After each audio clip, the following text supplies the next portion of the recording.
Hello everyone, welcome back to my YouTube channel study with Muskan. Friends, आज का हमारा session history से related रहेगा, जिसमें कि हम मध्यकालीन भारत से भक्ति और सूफी आंदोलन टॉपिक के बारे में डिस्कस करेंगे।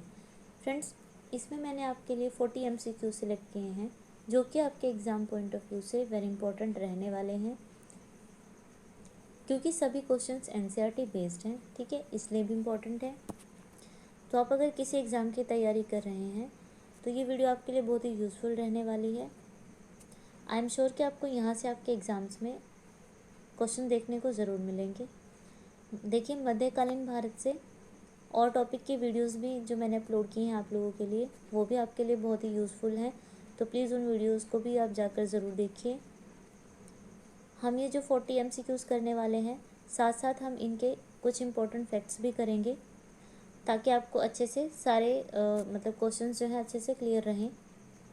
तो चलिए बिना देरी के शुरू करते हैं अपने आज के सेशन को। अपनी टैगलाइन रोज़ पढ़ें और आगे बढ़ें के साथ। तो आज के सेशन का हमारा फर्स्ट क्वेश्चन रहेगा, भक्त तुकाराम कौन थे? भक्त तुकाराम कौन से मुगल सम्राट के समकालीन थे? तो जो भक्त तुकाराम थे वो थे जहांगीर के समकालीन। देखिए, ये दो मुगल सम्राट रहे हैं, एक तो जहांगीर और दूसरे हैं शाहजहां। ठीक है, इन दोनों के समकालीन रहे हैं भक्त तुकाराम। अगर इनके टाइम पीरियड की बात करें तो जहांगीर का टाइम पीरियड जो है वो रहेगा 1605 एंड 1627। ठीक है, ये टाइम पीरियड रहेगा जहांगीर का। और अगर शाहजहां की बात करें तो इनका टाइम पीरियड रहेगा 1627 टू 57। ठीक है, अब देखिए इन दोनों के समकालीन कैसे रहे, क्योंकि जो भक्त तुकाराम का टाइम पीरियड है वो रहेगा 1608 से लेकर 1650 तक। तो इस तरीके से क्या है, ये दो मुगल सम्राट जो रहे हैं शाहजहां और जहांगीर, ठीक है, इन दोनों के समकालीन रहे हैं भक्त तुकाराम। नेक्स्ट क्वेश्चन है, संत कबीर किसके शिष्य थे? तो जो संत कबीर थे वो ऑप्शन बी रामानंद। ठीक है, रामानंद के शिष्य थे। देखिए, रामानंद के टोटल क्या है, 12 जो मेन शिष्य थे वो रहे, उनमें से एक संत कबीर भी थे। संत कबीर जो हैं वो निर्गुण ब्राह्मण, ठीक है, निर्गुण ब्राह्मण के उपासक थे।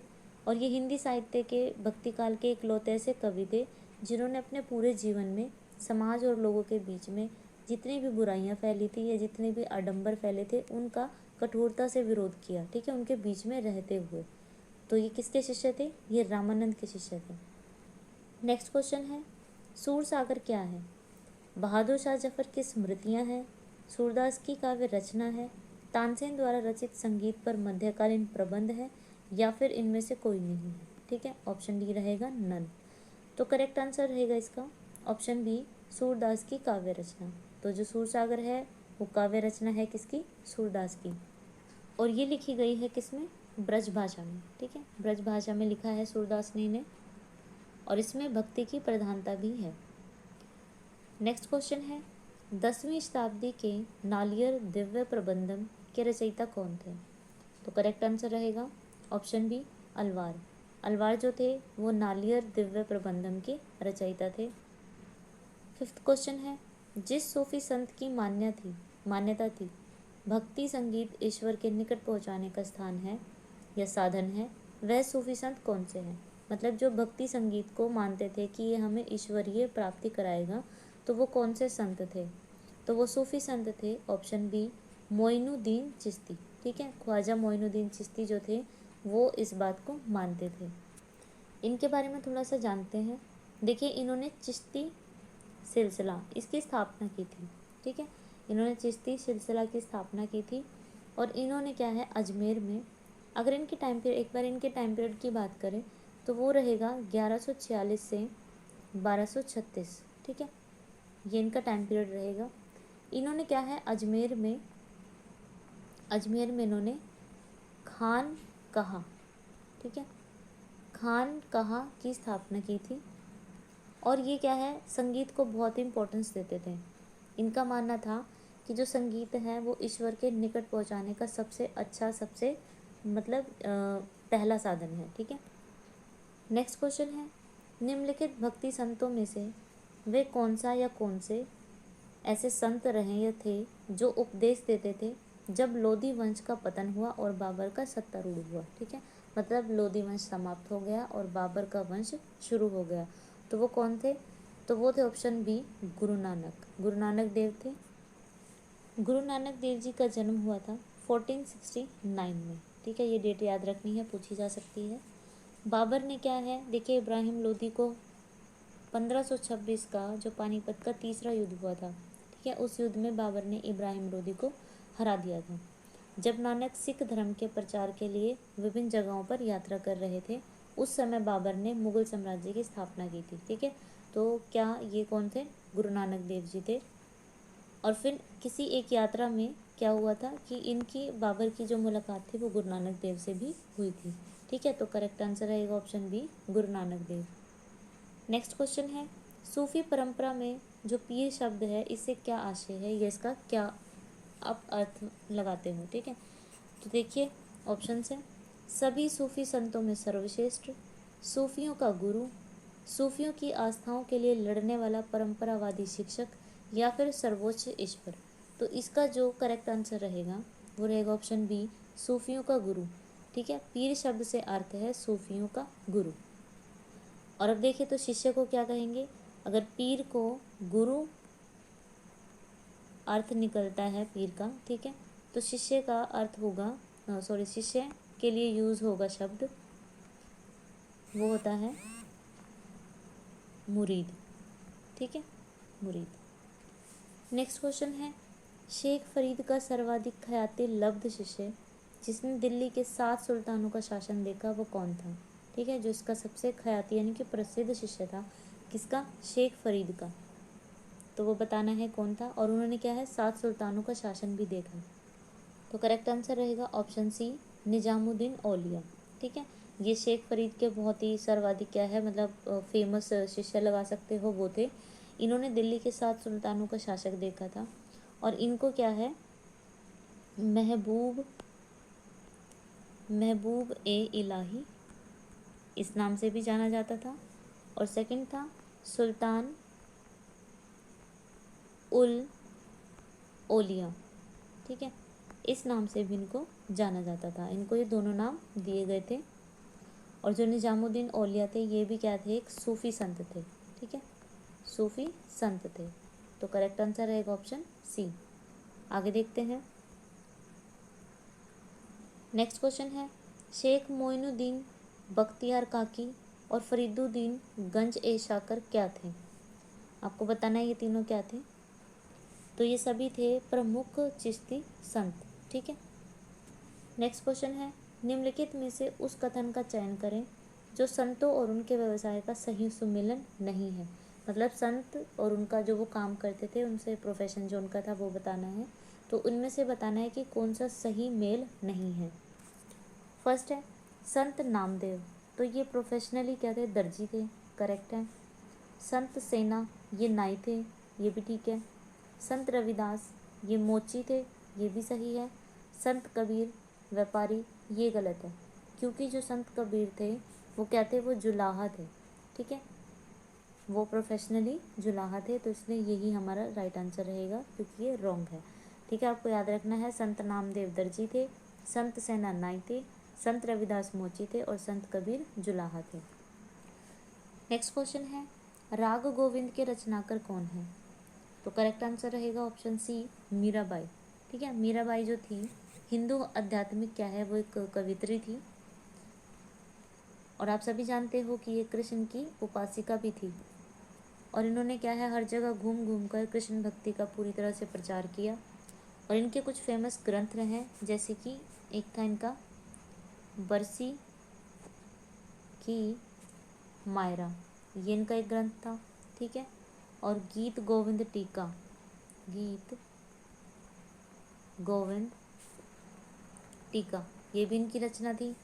और एक था राग सोरठ, और एक राज गोविंद। ठीक है, ये इनके कुछ फेमस इनकी रचनाएं थी मीराबाई की, तो ये भी आपको याद रखनी है। और अगर बात करें जो इनके गीत थे, जो ये गा गा कर प्रचार किया करती थी, तो वो उनके सारे के सारे गीत किस में है, मीराबाई मीराबाई की पदावली। ठीक है, इसमें इनके ये सारे गीत शामिल किए गए हैं। तो करेक्ट आंसर था हमारा ऑप्शन सी। नेक्स्ट क्वेश्चन है, सूफी मत के विषय में निम्नलिखित कथनों में से कौन सा कथन सही है। तो सूफी मत के विषय में पूछा गया है, सूफियों ने कुरान की व्याख्या अपने व्यक्तिगत अनुभव के आधार पर की। ये करेक्ट है। सूफी जो थे वो धर्मशास्त्रज्ञ विधियों द्वारा अपनाए गए कुरान और सुन्ना क्या है, पैगंबर की परंपराएं, उनकी व्याख्या करने की मताग्रही परिभाषा और शैक्षिक विधियों के आलोचक थे। तो ये भी सही है। तो ऑप्शन सी जो है हमारा करेक्ट रहेगा। दोनों के दोनों कथन सही हैं। और बात करें कुछ मतलब जो सूफी संत थे वो कौन थे, जैसे मोइनुद्दीन चिश्ती, वो भी एक सूफी संत थे। निजामुद्दीन औलिया, वो भी एक सूफी संत थे। बाबा फरीद, ठीक है, ये भी सभी सूफी संत थे। नेक्स्ट क्वेश्चन है, निम्नलिखित में से कौन सा सही सुमेलित नहीं है। तो सभी देख लेते हैं। शेख मोहम्मद हुसैनी, ये क्या है, शेख मोहम्मद हुसैनी ने गुलबरा, ठीक है, इसको क्या है, गुलबर्गा को क्या है अपना निवास स्थान बताया। ठीक है, ये भी सही है। शेख मोइनुद्दीन चिश्ती ने अजमेर को अपना निवास स्थान बनाया। शेख बुरहानुद्दीन गरीब दौलत, इसने क्या है दौलताबाद, इन्होंने दौलताबाद को अपना निवास स्थान बनाया। और शेख निजामुद्दीन औलिया मुल्तान नहीं है यहाँ पर, इन्होंने दिल्ली को, ठीक है, इन्होंने दिल्ली को अपना निवास स्थान बनाया। ठीक है, तो इनको आप सभी संतों को और इनके साथ इनके निवास स्थान को याद रखें। नेक्स्ट क्वेश्चन है, निम्नलिखित में से किस भक्ति संत ने अपने संदेश के प्रचार के लिए सबसे पहले हिंदी भाषा का यूज़ किया था। तो करेक्ट आंसर रहेगा ऑप्शन सी, रामानंद। ठीक है, रामानंद ने किया था। देखिए, रामानंद के टाइम पीरियड की बात करें तो वो रहेगा 1360 से लेकर 1470। और ये पहले ऐसे भक्ति संत थे जिन्होंने अपने संदेश का जो प्रचार प्रसार है वो हिंदी लैंग्वेज में किया था। और जो ये भक्ति आंदोलन है इसको दक्षिण से, ठीक है, यानी कि साउथ से नॉर्थ भारत में लाने का श्रेय भी इन्हीं को जाता है। नेक्स्ट क्वेश्चन है, निम्नलिखित में से कौन सही सुमेलित है। ठीक है, सही पूछा है, तो इसका करेक्ट आंसर रहेगा, आगे ऑप्शंस देख लेते हैं। करेक्ट आंसर रहेगा ऑप्शन डी, द्वैतवाद माधवाचार्य। तो द्वैतवाद के जो प्रवर्तक थे वो कौन थे, माधवाचार्य थे, यही करेक्ट है। बाकी के देख लेते ऑप्शंस, ये गलत था, ये भी गलत था। ठीक है, ऑप्शन डी जो है वो करेक्ट रहेगा, द्वैतवाद इसके प्रवर्तक थे, इसके जो प्रवर्तक थे वो थे माधवाचार्य। ठीक है, देखिए द्वैतवाद के प्रवर्तक माधवाचार्य हैं। इनके अनुसार जो है, इनका मानना था कि जो मानव जीवन है उसका जो मतलब एम है, स्पेशली जो उनका फर्स्टली एम है वो क्या है, हरि दर्शन, मतलब भगवान के दर्शन। ठीक है, हरि के दर्शन करना, जिससे क्या है परमानंद की प्राप्ति होगी। इनके अकॉर्डिंग ज्ञान से भक्ति प्राप्त होती है। ठीक है, तो ये सब चीज़ें क्या थी, द्वैतवाद में थी।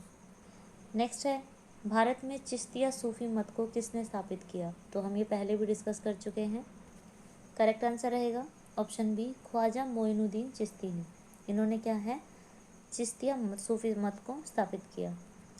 देखिए, जो ये मोइनुद्दीन चिश्ती थे ये क्या है भारत में आए थे मोहम्मद गोरी के साथ क्या है ये भारत में आए। और इन्होंने भारत में आकर क्या किया, चिश्तिया जो मत था, सूफी मत था, इसका प्रचार प्रसार किया। और इनकी जो दरगाह है वो कहाँ पर है, वो अजमेर में है। ठीक है, ख्वाजा मोइनुद्दीन चिश्ती की दरगाह अजमेर में है। नेक्स्ट है, सूफियों की भाषा में जियारत जो शब्द है इसका क्या अर्थ है। तो इसका डायरेक्ट आंसर करते हैं। ऑप्शन सी जो है इसका करेक्ट आंसर रहेगा, सूफी संतों के मकबरे की बरकत यानी कि आध्यात्मिक कृपा प्राप्त करने के लिए जो तीर्थ यात्रा की जाती है उसी को क्या है, जियारत कहा जाता है। नेक्स्ट क्वेश्चन है, भारतीय इतिहास में सूफीवाद के संदर्भ में निम्नलिखित कथनों पर विचार करिए और बताइए कि कौन सा कथन सही है। ऑप्शंस देखते हैं। जो शेख नसरुद्दीन है, चिराग ए दहलवी शेख निजामुद्दीन औलिया का शिष्य था। ठीक है, ये इसका शिष्य था, करेक्ट है। भारत में सूफियों के कादिरी पद्धति सबसे पहले शेख निजामतुल्लाह और मखदूम मोहम्मद जिलानी द्वारा लागू की गई थी। तो ये भी सही है। औरंगजेब शेख सलीम चिश्ती का समकालीन था, ये भी ठीक है। शेख अहमद सरहिंदी इब्राहिम लोदी का समकालीन था, तो ये भी करेक्ट है। सॉरी फ्रेंड, जो हमारे ये लास्ट के दो हैं ये गलत रहेंगे, रॉन्ग रहेंगे हमारे, ठीक है। औरंगजेब शेख सलीम चिश्ती का समकालीन था, नहीं, ये गलत रहेगा। शेख अहमद सरहिंदी इब्राहिम लोदी का समकालीन था, तो ये भी गलत रहेगा। यहाँ पर जो हमारा करेक्ट आंसर रहेगा वो रहेगा ई, ऑप्शन ई, फर्स्ट और सेकंड, ये दोनों हमारे ठीक हैं। देखिए जो ऑप्शन डी है, जो अहमद सरहिंदी थे, ये कौन थे? ये अकबर और जहांगीर, इन दोनों के समकालीन थे, ना कि इब्राहिम लोदी के। नेक्स्ट क्वेश्चन है, ईश्वर केवल मनुष्य के सद्गुण को पहचानता है, उसकी जाति को नहीं पूछता है, आगामी दुनिया में कोई भी जाति नहीं होगी, यह जो सिद्धांत है किस भक्ति संत का है? ऑप्शंस देख लेते हैं, दादू, नानक, रामानुज या फिर रामानंद। तो करेक्ट आंसर है ऑप्शन बी, नानक, ठीक है। गुरु नानक ने क्या है, एकेश्वरवाद का प्रचार किया और सांप्रदायिकता यानी कि जात पात, आडंबर, मूर्ति पूजा, कर्मकांड, इन सब का क्या है, विरोध किया था। उन्होंने कहा कि ईश्वर व्यक्ति के गुणों को जानता है, मतलब जैसा इंसान गुणों से होता है वैसा उसे जानता है, उसकी जाति के बारे में ना तो वो पूछता है और ना ही आने वाले टाइम में कोई भी जाति मैटर करेगी, ठीक है। तो ये सब किनका मानना था? गुरु नानक देव जी का मानना था। नेक्स्ट क्वेश्चन है, निम्नलिखित सूफीवाद के सिलसिलों में कौन संगीत के विरुद्ध था, ये बताना है। तो करेक्ट आंसर रहेगा ऑप्शन सी, नक्शबंदिया। जो नक्शबंदिया सिलसिले की जो स्थापना की बात करें तो ये हुई थी 14वीं सदी में, और किसने की थी? ये की थी ख्वाजा बहाउद्दीन नक्शबंद ने, ठीक है। इन्होंने नक्शबंदिया की स्थापना की थी। इस शाखा का भारत में जो प्रचार है वो 17वीं शताब्दी में ख्वाजा बकी बिल्लाह इन्होंने फिर ये 17वीं शताब्दी में इसका प्रचार प्रसार किया। और ये जो इस सिलसिले को मानने वाले जो लोग थे, ठीक है, ये क्या है, ये संगीत के विरुद्ध हुआ करते थे। नक्शबंदिया जो थे वो जो संगीत के अगेंस्ट हुआ करते थे। नेक्स्ट क्वेश्चन है, महाकाव्य और पौराणिक मूल पाठों के निबंधों अथवा सार संग्रहों के संकलन के लिए 12वीं सदी के संस्कृत का कौन विद्वान सर्वप्रथम जिम्मेदार था? महाकाव्य और पौराणिक मूल पाठों के निबंधों के लिए या उनके सार संकलन के लिए, ठीक है, वो संस्कृत में उसको करने का जो विद्वान था वो कौन था? तो इसका करेक्ट आंसर रहेगा ऑप्शन डी, लक्ष्मीधर। जो लक्ष्मीधर है वो 12वीं सदी के संस्कृत विद्वान माने जाते थे। इन्होंने क्या किया, महाकाव्य और क्या किया, पौराणिक मूल पाठ, ठीक है, पौराणिक जो मूल पाठ थे इनके निबंधों की या इनके सार संग्रहों की रचना की।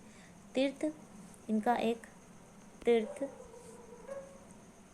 कल्प तरु, ठीक है, तीर्थ कल्प तरु जो है इनका एक क्या था, महत्वपूर्ण निबंध है।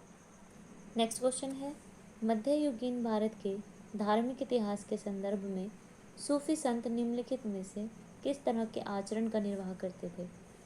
तो इसका करेक्ट आंसर रहेगा ऑप्शन डी, यानी कि सभी सही हैं। सभी देख लेते हैं। श्रोताओं में आध्यात्मिक हर्ष उन्माद उत्पन्न करने के लिए पवित्र गीतों का गायन करते थे, करेक्ट है। एकांत में कठोर योगिक व्यायाम करते थे, ये भी सही है। ध्यान साधना और श्वास नियमन करते थे, तो ये भी सही है, ठीक है। ऑप्शन डी क्या है, करेक्ट आंसर रहेगा। नेक्स्ट क्वेश्चन है, तुलसीदास किसके समकालीन थे? तो करेक्ट आंसर रहेगा ऑप्शन डी, अकबर तथा जहांगीर के। जो तुलसीदास थे वो अकबर और जहांगीर के समकालीन थे। अब देखिए जो तुलसीदास थे, इनके जन्म की बात करें तो वो 1511 ईस्वी में उत्तर प्रदेश में हुआ था। और इनकी जो डेथ की बात करें तो वो 1623 ईस्वी में हुई थी। और जो मुग़ल साम्राज्य है इसकी स्थापना कब हुई थी? पता ही है आपको, पानीपत के तीसरे युद्ध के बाद, यानी कि 1526 ईस्वी में हुई थी। इनके जन्म और मृत्यु के दौरान भारत में मुग़ल साम्राज्य के शासक अकबर और जहांगीर का शासन था, ठीक है। तो इसलिए तुलसीदास जो थे वो समकालीन थे अकबर और जहांगीर के। नेक्स्ट क्वेश्चन है, प्रसिद्ध संत सलीम चिश्ती कहाँ रहते थे? तो करेक्ट आंसर रहेगा इसका ऑप्शन बी, फतेहपुर सीकरी। जो सलीम चिश्ती थे वो फतेहपुर सीकरी में रहते थे। देखिए, चिश्ती शाखा के अंतिम सूफियों में जो शेख सलीम चिश्ती है, इनका नाम सबसे प्रमुख आता है। जिस टाइम पे ये अरब में रहते थे, अरब में, ठीक है, जिस टाइम ये अरब में रहते थे उस टाइम इनको क्या है, शेख उल हिंद, इनको क्या है, ये उपाधि दी गई थी। फिर ये क्या हुआ, ईरान से भारत आए और आगरा से कुछ दूरी पर ही सीकरी नामक जो स्थान है यहाँ पर ये रहने लगे थे। और फिर इस सीकरी को, इस जगह को क्या है, अकबर ने किसका नाम दे दिया, फतेहपुर सीकरी का नाम दे दिया। ठीक है, तो ये कुछ पॉइंट्स थे, इनको भी ध्यान रखें। नेक्स्ट क्वेश्चन है, संत कवि कबीर से संबंधित छंदों का संग्रह निम्नलिखित में से किन परंपराओं में किया गया है। ऑप्शंस देख लेते हैं। कबीर ग्रंथावली राजस्थान वाला, तो इसमें भी किया गया है, करेक्ट है। आदि ग्रंथ साहिब, इसमें भी किया गया है, इनके छंदों का संग्रह है। और बीजक वाराणसी वाला, इसमें भी किया गया है। तो करेक्ट आंसर रहेगा हमारा ऑप्शन डी, सभी में। ठीक है, जो कबीर से संबंधित छंद हैं उनका संग्रह किया गया है। और इसके अलावा कबीर परछाई, इसमें भी किया गया है इनके छंदों का वर्णन या संग्रह। और कबीर बीजक, इसमें भी। ठीक है, तो नाम आपको सभी याद रखने हैं। नेक्स्ट क्वेश्चन है, भारत के इतिहास के संदर्भ में अब्दुल हमीद लाहौरी कौन थे। तो इसका करेक्ट आंसर देख लेते हैं। शाहजहां के शासनकाल का एक राजकीय इतिहासकार। ठीक है, जो अब्दुल हमीद लाहौरी थे वो कौन थे, वो शाहजहां के शासनकाल के एक राजकीय इतिहासकार थे। ये देखिए, एक यात्री थे जो अब्दुल हमीद लाहौरी है, ये एक यात्री थे जो शाहजहां के शासनकाल में भारत में आए। इन्होंने क्या है, शाहजहां से राजकीय इतिहासकार नियुक्त करवाया खुद को। इसने फिर बाद में क्या है, बादशाह नामा, इस पुस्तक की इन्होंने रचना की, किन्होंने, लाहौरी ने, मतलब पूरा नाम है अब्दुल हमीद लाहौरी। और इस बादशाह नामा में उन्होंने शाहजहां के काल का वर्णन किया है। ठीक है, नेक्स्ट क्वेश्चन है, निम्नलिखित कथनों में से कौन से कथन सही है, ये बताना है। पुष्टि मार्ग के दर्शन को माधवाचार्य ने प्रतिपादित किया, गलत है। बीजक संत दादू दयाल के उपदेशों का संकलन है, गलत, क्योंकि ये तो कबीर का है। दोनों कथन असत्य हैं, करेक्ट आंसर रहेगा ऑप्शन सी। देखिए, कबीर ने कबीर पंथी समुदाय की स्थापना की थी, थोड़ा सा कबीर से रिलेटेड ये भी है। और जो बीजक है ये इन्हीं का ही संकलन है, इनके उपदेशों का, इसलिए ये ऑप्शन हमारा गलत था। पुष्टि मार्ग के दर्शन का जो इन्होंने बोला हो कि माधवाचार्य ने प्रतिपादित किया, गलत ये, क्योंकि इसको प्रतिपादित किया था वल्लभाचार्य ने। ठीक है, वल्लभाचार्य ने पुष्टि मार्ग के दर्शन को प्रतिपादित किया था। नेक्स्ट क्वेश्चन है, निम्नलिखित युग्मों में से गलत युग्म कौन सा है, आपको चुनना है। फिरदौसी बिहार, ये सही है। सुहरावर्दी सिंध, ये भी सही है। फिरदौसी बिहार से संबंधित थे, सुहरावर्दी सिंध से, चिश्ती दिल्ली और दोआब से, ये भी सही है। औलिया मध्य प्रदेश, ये गलत है। ठीक है, क्योंकि इनका प्रभाव क्षेत्र मध्य प्रदेश नहीं था, दिल्ली था, तो इसलिए करेक्ट आंसर हमारा डी रहेगा। नेक्स्ट क्वेश्चन है, निम्नलिखित में से कौन सा कथन दक्षिण भारत में भक्ति परंपरा के बारे में सही नहीं है। ऑप्शंस देख लेते हैं। नलियारा दिव्य प्रबंधम, जिसे प्राय तमिल वेद के रूप में जाना जाता है, आलवारों की रचनाओं का संकलन है, आलवारों की, तो ये आपका सही रहेगा ऑप्शन। भारत में आदितम भक्ति आंदोलनों का आलवार और नयनार संतों ने नेतृत्व किया, ये भी सही है। कराईकल अम्माइयार एक आलवार महिला संत थी जिसने पितृसत्तात्मक मानदंडों का समर्थन किया, ये गलत है। तो ऑप्शन हमारा जो डी है वो सही रहेगा, यानी कि फर्स्ट और सेकंड ऑप्शन सही हैं। देखिए, जो कराईकल अम्माइयार नयनार महिला संत थी, ठीक है, ये संत थी, इतनी बात ठीक है। इन्होंने पितृत्वात्मक मानदंडों का समर्थन किया। आरंभिक तमिल साहित्य में इनका महत्वपूर्ण योगदान था और ये भगवान शिव के प्रति क्या है, समर्पित थे। नेक्स्ट है, निम्नलिखित में से कौन भक्ति आंदोलनों का प्रस्तावक नहीं था। भक्ति आंदोलनों का जो प्रस्तावक नहीं था वो बताना है। ऑप्शंस देखते हैं। त्यागराज ये प्रवर्तक थे। आगे देखते हैं। वल्लभाचार्य ये भी थे। तुकाराम ये भी थे। लेकिन नागार्जुन ये नहीं थे। ठीक है, भक्ति आंदोलनों के ये प्रस्तावक नहीं थे। ये माध्यमिका दर्शन के क्या है, प्रेरणार्थक थे। नेक्स्ट क्वेश्चन है, शुद्ध अद्वैतवाद का प्रतिपादन किसने किया था? तो करेक्ट आंसर रहेगा ऑप्शन बी, वल्लभाचार्य ने। शुद्ध अद्वैतवाद का जो प्रतिपादन है वो किसने किया था? वल्लभाचार्य ने किया था। ये जो है सोमयाजी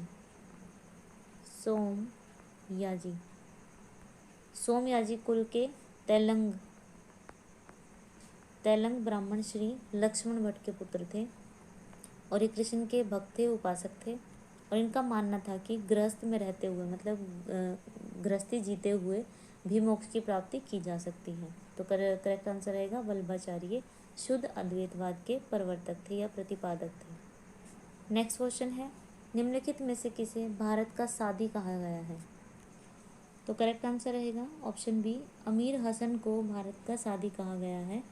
अमीर हसन ए दहलवी को उसकी उच्च गज़लों के कारण, क्या है, उनकी जो हाई लेवल जो गज़लें थी उनके कारण उनको भारत का सादी कहा गया। ये सूफी संत निजामुद्दीन औलिया के शिष्य थे। निजामुद्दीन औलिया के क्या थे? ये शिष्य रहे थे। ठीक है, तो करेक्ट आंसर रहेगा ऑप्शन बी। नेक्स्ट क्वेश्चन है, खोजास जो इस्माइली पंथ की एक शाखा है, इसके द्वारा विकसित साहित्य विधा का क्या नाम है? तो करेक्ट आंसर रहेगा ऑप्शन सी, जिनान। ठीक है, इस्माइली जो पंथ की शाखाएं हैं उनमें और भी आते हैं, जैसे फातमी, बोहरा, खोजास तो दिया हुआ है, ठीक है यहाँ पर, और नुसेरी ये सब भी आती हैं इसकी शाखाओं में। नेक्स्ट क्वेश्चन है, भक्ति प्रचारक शंकरदेव ने निम्नलिखित प्रादेशिक भाषाओं में किसका उपयोग करके उसे लोकप्रिय बनाया था? तो करेक्ट आंसर रहेगा ऑप्शन सी, असमिया भाषा को। तो शंकरदेव थे, इन्होंने क्या है, असमिया भाषा को लोकप्रिय बनाया था। असम के ये महान धार्मिक सुधारक थे।